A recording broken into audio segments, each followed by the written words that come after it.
বন্ধুরা, আজকের আমার ভিডিওর বিষয়বস্তু হলো গোলাপ গাছের ফেব্রুয়ারি মাসের পরিচর্যা। ফেব্রুয়ারি এবং মার্চ এই দুটো মাস হলো গোলাপ গাছের ফুল ফোটার আদর্শ সময়। তাই এই সময় বাগানের প্রত্যেকটা গোলাপ গাছে বেশ কয়েকটা গুরুত্বপূর্ণ কাজ করতে হবে। আর এই কাজগুলো যদি তোমরা ফেব্রুয়ারি মাসের 15 তারিখের মধ্যে করে ফেলতে পারো তাহলে গোলাপ গাছের গ্রোথ কিন্তু দ্বিগুণ হারে বৃদ্ধি পাবে। যদি তোমরা চাও যে সম্পূর্ণ গ্রীষ্মকাল তোমাদের বাগানের গোলাপ গাছগুলো সুস্থ থাকুক, গাছে প্রচুর পরিমাণে ফুল আসুক, তাহলে কিন্তু এই ফেব্রুয়ারি মাসে যে মিশ্র খাবার আমরা প্রয়োগ করি সেই খাবার প্রয়োগ করার আগে গাছের কয়েকটা কাজ করতে হবে। কোন কোন কাজ করতে হবে, তাছাড়া আজকের এই ভিডিওতে আমি কোন কোন টিপসের কথা বলবো সব কিছু জানতে হলে তাই আজকের ভিডিওটা সম্পূর্ণ মনোযোগ দিয়ে দেখতে হবে। একটু স্কিপ করলে হবে না বন্ধুরা, স্কিপ করলে অনেক কিছুই মিস করে ফেলবে। নমস্কার, আমি লাবণী, আমার বাগানে তোমাদের সবাইকে জানাই স্বাগত। বন্ধুরা, গোলাপ হলো আমাদের বাগানের পার্মানেন্ট একটি ফুলের গাছ। শীতকালে প্রচুর পরিমাণে ফুল দিলেও সারা বছর অল্প কিছু ফুল কিন্তু ফুটতেই থাকে। তাই গোলাপ গাছকে সুস্থ রাখতে হলে গোলাপ গাছে কয়েকটা পরিচর্যা আমাদের অবশ্যই করতে হবে। তা না হলে গোলাপ গাছে বিভিন্ন ধরনের সমস্যা কিন্তু দেখা দেবে, বিশেষ করে বর্ষাকালে এবং গ্রীষ্মকালে। এই দুটো সময় গোলাপ গাছকে যদি আমরা ঠিকঠাক মতো বাঁচিয়ে রাখতে পারি, যদি সুস্থ রাখতে পারি, তাহলে শীতকালে প্রচুর পরিমাণে ফুল আসবে। আজকের ভিডিওতে কয়েকটা ইম্পর্টেন্ট পয়েন্ট নিয়ে আলোচনা করব। তো প্রথম যে পয়েন্ট সেটা হলো, গোলাপ গাছ যদি তোমরা প্রতিস্থাপন করতে চাও তাহলে এই সময় নার্সারি থেকে ভালো মানের গোলাপ চারা কিনে এনে প্রতিস্থাপন করতে পারো। সেটা হাইব্রিড ভ্যারাইটি, দেশি ভ্যারাইটি অথবা মিনিয়েচার ভ্যারাইটির গোলাপ হতে পারে। যে কোনো গোলাপ গাছ ভালো দেখে কিনে এনে প্রতিস্থাপন করো, তাহলে এই সময় কিন্তু খুব ভালো গ্রোথ হবে। গ্রীষ্মকালে গোলাপ গাছ প্রতিস্থাপন না করাই ভালো। এবার আসি পয়েন্ট নাম্বার 2, গোলাপ গাছ প্রতিস্থাপন করার জন্য আমাদের কোন কোন কাজ করতে হবে, যে কাজগুলো করলে গোলাপ গাছ খুব ভালোভাবে বৃদ্ধি পাবে। প্রথমে দেখো, গাছের মধ্যে যে কুঁড়িগুলো ছিল সেই কুঁড়িগুলো কেটে ফেললাম। এবার রুট বলটাকে আমাদেরকে ধুয়ে নিতে হবে। তো কতটা পরিমাণ ধুয়ে নেব, প্রথমে দেখো যে মিডিয়াটা আমি উপরের দিকে ছিল সেই মিডিয়াটাকে ছাড়িয়ে নিলাম। এবার একটা পাত্রের মধ্যে জল দিয়ে গোলাপ গাছটাকে ভালোভাবে ডুবিয়ে রাখতে হবে এবং দেখা যাবে কিছুক্ষণ পর যে কিছুটা মিডিয়া ধুয়ে যাচ্ছে। যখন দেখা যাবে যে কিছুটা মিডিয়া ধুয়ে গেছে তখন আমাদেরকে গাছটাকে প্রতিস্থাপন করার জন্য প্রস্তুতি নিতে হবে। তো প্রথমে নিয়ে নেব আমি একটা মাটির টব। মাটির টবের পরিবর্তে তোমরা এখানে প্লাস্টিকের টব নিতে পারো, কিন্তু সেই টবের মধ্যে যেন অনেকগুলো হোল থাকে। আমি এখানে একটা 6 ইঞ্চি প্যারালাল মাটির টব নিয়েছি। তো প্যারালাল মাটির টবের মধ্যে একটা হোল আছে। তো এই হোলের ওপরে আমি একটা ঢেউ খেলানো খোলামকুচি দিয়ে দিলাম। খোলামকুচিটার উপরের দিকের উঁচু অংশটা উপরের দিকে থাকবে এবং নিচু অংশটা নিচের দিকে থাকবে। তো সেই খোলামকুচির উপরে একটা বেড তৈরি করছি, ভার্মি কম্পোস্ট বা গোবর সারের একটা বেড তৈরি করছি। তোমরা এখানে কিন্তু ধানের খোসা অথবা কোকোপিট অথবা লাল মোটা দানার বালি দিয়েও বেড তৈরি করতে পারো। তো এবার দেখো কিভাবে মিডিয়া তৈরি করব গোলাপ গাছের জন্য। সমপরিমাণ মাটি, সমপরিমাণ কম্পোস্ট এবং নিয়েছি আমি 20% কোকোপিট, অর্থাৎ 40% মাটি, 40% কম্পোস্ট আর 20% কোকোপিট। সঙ্গে নিয়ে নেব 1 চামচ নিমখোল। 1 মুঠো পরিমাণ নিয়ে নেব আমি এখানে ডিমের খোসার গুঁড়ো। ডিমের খোসার গুঁড়োটা নিচ্ছি তার কারণ ক্যালসিয়ামের সোর্স হিসাবে ডিমের খোসার গুঁড়ো নিচ্ছি। তোমরা এখানে কিন্তু চকের গুঁড়ো অথবা হাড়ের গুঁড়ো ইউজ করতে পারো। তো নিমখোলটা নিলাম কারণ টবের মিডিয়াতে প্রচুর পরিমাণে পোকামাকড়ের আক্রমণ হয়, সেই কারণে আমি কিন্তু এখানে নিমখোল নিলাম। যে কারণে কোনো রকম কোনো ফাঙ্গাস যেন না হয় সেই কারণেই কিন্তু আমি এখানে নিমখোলটা ইউজ করছি। দেখো কতটা সুন্দর ঝুরঝুরে মাটি তৈরি হয়েছে। তো এই রকম মাটি তৈরি করে তোমরা কিন্তু গোলাপ গাছ প্রতিস্থাপন করতে পারো, তাহলে খুব ভালো গাছের গ্রোথ হবে। তো দেখো আমি কিন্তু এবার যে বেডটা তৈরি করেছিলাম কম্পোস্টের, তো ঠিক তার উপরে আমি বেশ কিছুটা পরিমাণ মিডিয়া ভরে দিলাম। তো এবার গাছটাকে আমি ঠিক মিডল বরাবর প্রতিস্থাপন করব। এবার আমি গাছের সাইড থেকে যে ফাঁকা অংশটা আছে সেই জায়গায় বাদবাকি মিডিয়া ভরে গাছটাকে খুব ভালোভাবে সেট করে দিলাম মাটির সাথে। এবার দিয়ে দেবো ভরপুর মাত্রায় জল। জল প্রয়োগ করার পর লক্ষ্য রাখবে যে জলটা ড্রেনেজ হোল দিয়ে বাইরে বেরিয়ে যাচ্ছে কিনা, তাহলে বুঝতে হবে যে ঠিকঠাকভাবে প্রতিস্থাপন করা হয়েছে। সম্পূর্ণ গ্রীষ্মকাল বা বর্ষাকাল কোনো রকম কোনো সমস্যা হবে না। এবার গাছটাকে ছায়া জায়গায় রেখে দিতে হবে অন্তত 1 সপ্তাহের জন্য, তারপর ফুল সানলাইটের মধ্যে রেখে দিতে পারবে। গাছের বড় বড় সাইজের পাতা তোমরা কেটে ফেলতে পারো। পয়েন্ট নাম্বার 3, বাগানে যে সমস্ত ছোট ছোট টবে গাছ আছে গোলাপ গাছ, প্রত্যেকটা গাছে তোমরা কিন্তু এই সময় রিপোর্ট করতে পারো। রিপোর্ট করার জন্য আদর্শ সময় শীতের ঠিক আগে এবং এই ফেব্রুয়ারি মাসটা। ফেব্রুয়ারি মাসে তোমরা বাগানের প্রত্যেকটা গোলাপ গাছকে কিন্তু রিপোর্ট করতে পারবে। যদি তোমরা কাটাই ছাটাই করতে চাও সেই কাজটাও কিন্তু এই সময় করতে পারবে, কারণ ফেব্রুয়ারি মাস হলো এমন একটা সময়, এই সময় বাগানের প্রত্যেকটা গোলাপ গাছের কাটাই ছাটাইও করা যায়, ডাল প্রুনিং করা যায় এবং গাছের রুট কাটাই ছাটাইও করা যায়। তো সেই সমস্ত কাজ যদি তোমরা করতে চাও তো 1 সপ্তাহের ব্যবধান রেখে দুটো কাজ করবে এবং গাছগুলোকে প্রতিস্থাপন করবে। পয়েন্ট নাম্বার 4, গাছের মধ্যে প্রচুর পরিমাণে এই সময় এলা ডাল আসে। তো এই যে ছোট ছোট ডালগুলো দেখতে পাচ্ছ, গ্রাফটিং নোটের নিচ থেকে যে ডালগুলো আসবে সেগুলোকেই এলা ডাল বলা হয়। ওগুলো কিন্তু হাইব্রিড গোলাপের ক্ষেত্রে হয়, কিন্তু এই মিনিয়েচার ভ্যারাইটির গোলাপগুলোর এর কিন্তু কোনো রকম কোনো এলাডাল হয় না, এর প্রায় সবগুলোই 7 পাতার ডাল। তো 7 পাতার ডালেই কিন্তু গাছে ফুল আসে। আর এই যে হাইব্রিড ভ্যারাইটির গোলাপ দেখতে পাচ্ছ, এই গোলাপের যে গ্রাফটিং নোটের নিচ থেকে যে ডালটা এসছে এটা কিন্তু এলাডাল বা শাকার ডাল। এই ডালগুলোকে আমাদের ভেঙে দিতে হবে, তা না হলে অরিজিনাল যে গাছ সেই গাছে কখনো ফুল আসবে না এবং শুধুমাত্র এই শাকার ডালেই গাছটা ভর্তি হয়ে যাবে। তো এই যে মোটা গ্রাফটিং অংশটা দেখতে পাচ্ছ, এর ঠিক নিচ থেকে যে ব্রাঞ্চগুলো আসে সেগুলোই আমাদেরকে ভেঙে ফেলতে হবে। এরপর আসি পয়েন্ট নাম্বার 5, গাছে প্রচুর পরিমাণে এই সময় কিন্তু ব্লাইন্ড শুট দেখা দেবে। তো ব্লাইন্ড শুট যদি হয় সেই গাছে কিন্তু কুঁড়ি আসতে চাইবে না।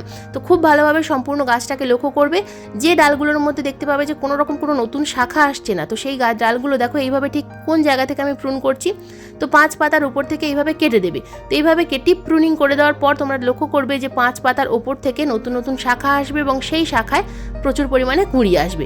তাছাড়া গাছে এই সময় যে শুকিয়ে যাওয়া ফুলগুলো থাকবে সেই শুকিয়ে যাওয়া ফুলগুলোকে কিন্তু পাপড়ি ঝরে যাওয়ার আগেই কেটে দেওয়ার চেষ্টা করবে 3 পাতার নিচ থেকে এবং 5 পাতার উপর থেকে। যদি 5 পাতা না থাকে তো মোটামুটি একটা জায়গা দেখে ভালো মোটা অংশ দেখে ডালটাকে কেটে দেবে, তাহলে দেখবে যে গাছের মধ্যে যে নতুন শাখা আসবে সেটা কিন্তু অনেকটা মোটা হয়ে আসবে।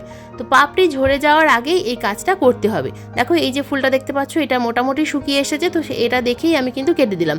গাছের মধ্যে এই ফুলগুলো রেখে দিলে গাছের এনার্জি নষ্ট হয়, গাছে দ্বিতীয়বার কুঁড়ি আসতে অনেকটা সময় লাগে। এবার আসি পয়েন্ট নাম্বার 6।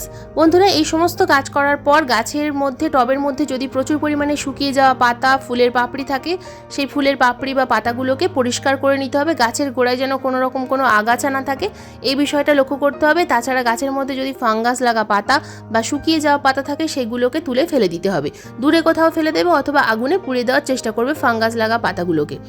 এরপর যে কাজটা আমাদের করতে হবে, প্রত্যেকটা টবের মাটি ভালোভাবে খুশে নিতে হবে। এই সময় আমাদেরকে যদি তোমরা গাছের রুট প্রুনিং করো তাহলে তো টব থেকে সম্পূর্ণ গাছটাকে বাইরে এনে রুট প্রুনিং করে গাছটাকে নতুন করে প্রতিস্থাপন করবে, যেভাবে মাটি তৈরি করা দেখালাম। কিন্তু যদি রুট প্রুনিং করার প্রয়োজন না হয়, যদি তোমরা সেপ্টেম্বর বা অক্টোবর মাসে গাছ নতুন প্রতিস্থাপন করে থাকো বা রিপোর্ট করা হয়ে গিয়ে থাকে, তাহলে কিন্তু সেই গাছের আর রুট প্রুনিং করার প্রয়োজন হবে না। তাহলে সেই সমস্ত গাছে আমরা এই সময় কি করব? সেই সমস্ত গাছে প্রথমে যে কাজটা করতে হবে, ভালোভাবে প্রত্যেকটা টবের মাটি হালকা করে নিড়ানির সাহায্যে খুশে দিতে হবে। খুশে দেওয়ার পর গাছের রুট ট্রিটমেন্ট করতে হবে। সম্পূর্ণ জৈব বা অর্গ্যানিকভাবে আমরা রুট ট্রিটমেন্ট কিভাবে করব, এই ফেব্রুয়ারি মাসের শুরুতে গাছে কোনো রকম কোনো খাবার প্রয়োগ করার আগেই কিন্তু এই কাজটা করতে হবে। তো তার আগে টবের মাটিটা ভালোভাবে শুকনো করে নিতে হবে। দেখো আমার টবের মাটিটা কীরকম শুকনো ঝুরঝুরে হয়ে গেছে। তো আমি গতকাল কোনো রকম গাছে জল প্রয়োগ করিনি, যে কারণে টবের মাটি কিন্তু একদম শুকিয়ে আছে। তো এই কাজটা প্রথমে তোমাদের করতে হবে, জল প্রয়োগ করা একদিন বন্ধ রাখতে হবে, টবের মাটিটা ভালোভাবে শুকিয়ে নিতে হবে, তারপর গাছের ভালোভাবে খুশে দিতে হবে। এরপর প্রথম যে উপাদানটা দেবো সেটা হলো 1/2 চামচ পরিমাণ হলুদ গুঁড়ো। একটা 8 ইঞ্চি টবের ক্ষেত্রে 1/2 চামচ পরিমাণ হলুদ গুঁড়ো দেবো। যদি টবের সাইজ বড় হয়, যদি 10 ইঞ্চি সাইজের টব হয়, সেক্ষেত্রে 1 চামচ পরিমাণ হলুদ গুঁড়ো দিতে হবে। তো হলুদ গুঁড়ো দেওয়ার পর টবের মাটিতে ভালোভাবে মিশিয়ে দেবো। এরপর দ্বিতীয় যে জৈব উপাদানটা দেবো সেটা সম্পূর্ণ ঘরোয়া একটা জৈব উপাদান, এটা আমাদের রান্নাঘরেই থাকে, আগেরটাও রান্নাঘরে থাকে আর এটাও থাকে। এটা হলো দারুচিনি পাউডারের দারুচিনি পাউডার। দারুচিনির যে কাঠ পাওয়া যায় সেই দারুচিনি কাঠ রোদ্দুরে দিয়ে তোমরা যদি মিক্সার গ্রাইন্ডারে একটু ঘুরিয়ে রেখে দাও, তো একটা স্টোর করে একটা কন্টেনারের মধ্যে যদি রেখে দাও, এটা প্রতি মাসে যদি 1 চামচ করে গাছে প্রয়োগ করতে পারো, দুর্দান্ত রেজাল্ট দেখা যায়। তো একটা 8 ইঞ্চি টবে বা 10 ইঞ্চি টবের ক্ষেত্রে 1 চামচ পরিমাণ দারুচিনি পাউডার ছড়িয়ে দেবে এইভাবে। তো এটা কিন্তু সম্পূর্ণ একটা রুট হরমোনের কাজ করে বন্ধুরা। রুট হরমোন অর্থাৎ কাটিং এড পাউডার যে কাজ করে সেই একই কাজ কিন্তু এই দারুচিনি পাউডার করতে পারে। তাই তোমরা যদি হাতের কাছে যদি নতুন বাগানি হয়ে থাকো, হাতের কাছে যদি কাটিং এড পাউডার না থাকে, সেক্ষেত্রে কিন্তু এই দারুচিনি পাউডারটা ব্যবহার করতে পারবে। এই দুটো উপাদান প্রয়োগ করার পর দিয়ে দেবো কম্পোস্ট। আমি গোবর সার ইউজ করছি, তোমরা এখানে ভার্মি কম্পোস্ট দিতে পারো। তো কম্পোস্ট আমি এখানে 2 মুঠো পরিমাণ দিয়ে দিলাম একটা 8 ইঞ্চি টবের জন্য। কম্পোস্টের মধ্যে আছে প্রচুর পরিমাণে নাইট্রোজেন, তাছাড়া আছে ন্যাচারাল এনপিকে। তো এরপর দেখো দিয়ে দেবো জল। জলের মধ্যে দিয়ে দিচ্ছি আমি এখানে 1 গ্রাম পরিমাণ হিউমিক অ্যাসিড। 1 লিটার জলে 2 গ্রাম অথবা 1 গ্রাম হিউমিক অ্যাসিড ভালোভাবে মিশিয়ে টবের মিডিয়াতে প্রয়োগ করব। তো এই কাজটা আমি যে কাজটা দেখালাম, এই কাজগুলো অবশ্যই করে ফেলো বন্ধুরা। এই সময় যদি এই কাজগুলো করে ফেলতে পারো, দুর্দান্ত রেজাল্ট দেখা যাবে। তো টবের মিডিয়াতে ভালোভাবে দেখো, এখানে আমি 1 লিটার জল নিয়েছিলাম, তো 500 ml মতো দিয়ে দিলাম একটা 8 ইঞ্চি টবে। বাগানের প্রত্যেকটা গাছে যে গাছের রুট প্রুনিং করা হয়েছে সেই গাছেও একই কাজ করতে পারবে, আর যে গাছের রুট প্রুনিং করা হয়নি বা করতে হবে না সেই গাছেও কিন্তু এই উপাদানগুলো এই ফেব্রুয়ারি মাসের শুরুতে দিয়ে দাও। খাবার প্রয়োগ করার আগে কিন্তু এই কাজটা করো। এই কাজটা করার পর ঠিক 5 থেকে 6 দিন পর গাছে খাবার প্রয়োগ করতে হবে। এবার আসি জমির গাছের কথায়। বন্ধুরা, তোমরা অনেকেই বলো যে জমির গাছের কথা বলি না, তো আজকের বলছি যে জমির গাছে তোমরা এই সময় কী খাবার প্রয়োগ করবে। জমির গাছের জন্য 1 লিটার জলে 100 গ্রাম সরিষার খোল, 1 চামচ ডিএপি ভিজিয়ে রেখে দাও 3 দিনের জন্য। তারপর সেই 1 লিটার জলের মধ্যে তোমরা অন্তত 5 লিটার জল মিশিয়ে সেই জলের মধ্যে যখন তোমরা সেই জলটা প্রয়োগ করবে সেই জলের মধ্যে 1 মুঠো পরিমাণ পটাশ, লাল পটাশ ভালোভাবে মিশিয়ে দেবে এবং সেই জলটা ভালোভাবে মিশিয়ে প্রত্যেকটা গাছে যতটুকু পরিমাণ প্রয়োজন, এক একটা মাটির বড় গাছের জন্য 1 লিটার প্রয়োজন, ছোট গাছের জন্য 500 ml প্রয়োজন, তো এইভাবে গাছে প্রয়োগ করো। তাছাড়া যে মিশ্র খাবারটা তৈরি করা দেখিয়েছিলাম সেই মিশ্র খাবার তোমরা কিন্তু গোলাপ গাছে প্রয়োগ করতে পারো।